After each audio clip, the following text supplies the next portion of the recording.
Good morning friends and welcome to the pre-market view. US markets were down about 0.68 to about 0.95%. The jobless claims data were in line with market expectations, but the hourly wage cut was something that did not go down too well with the markets, and we've seen increased volatility in the global markets in the past few trading sessions. European markets too were down anywhere from about 1.2 to almost about 3.5%.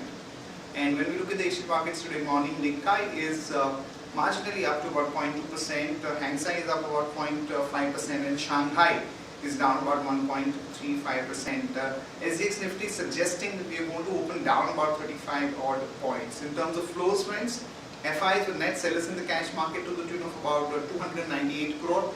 The domestic institutions were biased to the tune of about 300 odd crore, and even in the index futures, FIs were net sellers to the tune of near about 62 odd crore.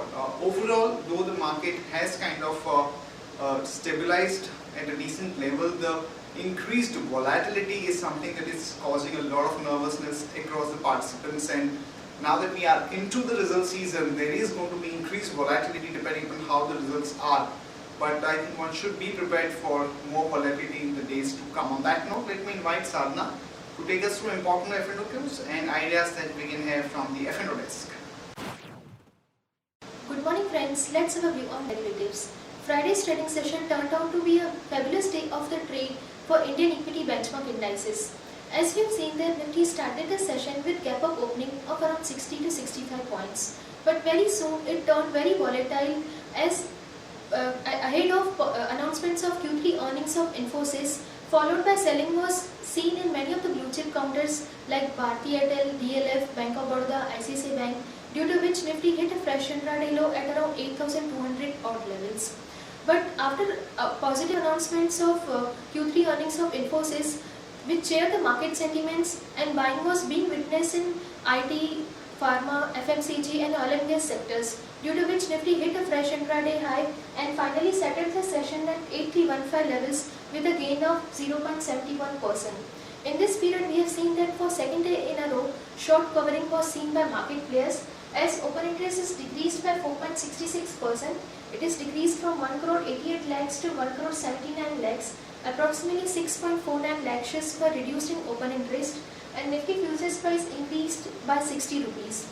Cost of carry also increased by 42.84% from 4.78% to 6.83%. Also, Nifty futures premium increased significantly from 23 points to 31 odd levels. On the options front, PCR is increased sharply by 10% from 1 to 1.10, which is clearly indicating that put option has seen good build-up than call option. In Friday's trade, we have seen that put option has added around 26 lakh shares in open interest, whereas call option has shedded around 26 lakh shares in open interest. India VIX was down by 3.16% from 16.47% to 15.95%. In the options activity, we have seen that call option has shedded its shares, as 8,300 and 8,400 call option has reduced its shares in open interest, and in put option we have seen that 8,100 has added good number of shares in open interest, followed by 8,000, then 8,200. Currently 8,000 stands with highest number of shares in open interest.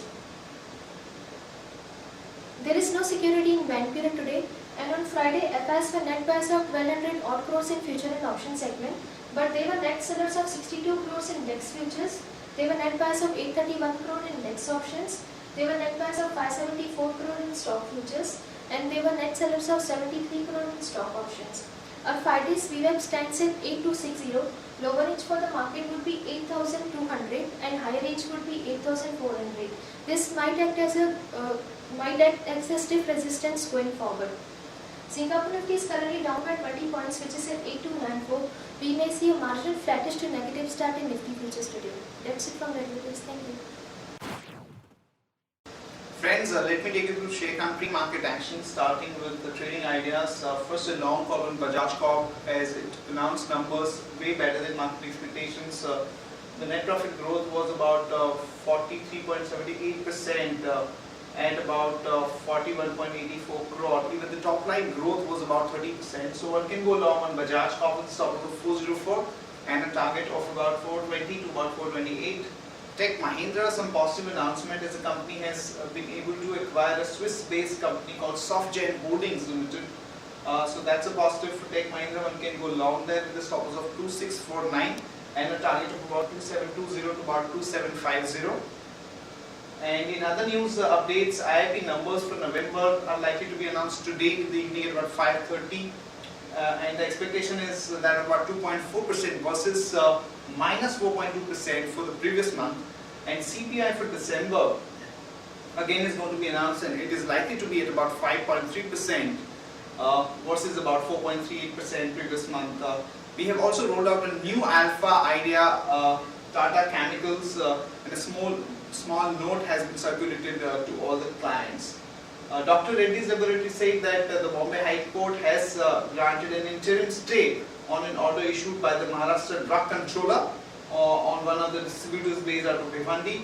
Kansai Nerolac has decided to call for a board meeting for a stock split, so that's a positive for Kansai Nerolac. And PVR is all set to buy Chennai-based Satyam Cinemas, and Ranbaxy is sued by Novartis for challenging patent on Gleevec, which is positive for Ranbaxy as per our research.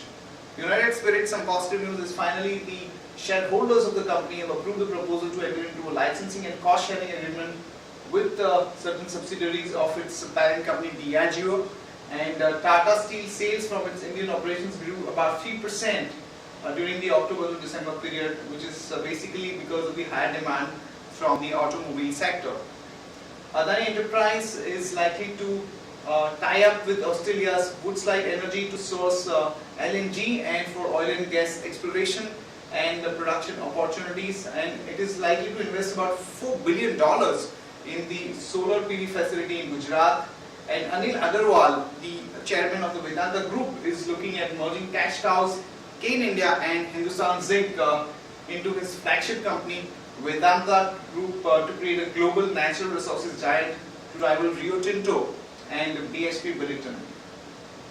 Lenders to Pipavav Defence and Offshore, which is the shipbuilding and heavy industries company, have chosen to go for a corporate debt restructuring route to restructure its debt close to about 7,000 crore.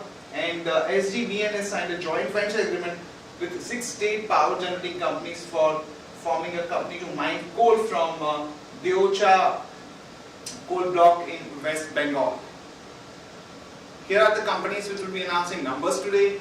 CMC, the expected net profit is likely to be about 82.8 crore as per our research, and Kitex, the expected PAT is about 20.23 crore. Here is the list of stocks with positive and negative bias. Stocks with positive bias are PFC, CESC and BPCL, and stocks with negative bias are Indiabulls Finance, Ashok Leyland and Can Bank. That's it from all of us, friends. Have a great trading session and see you tomorrow at the same time.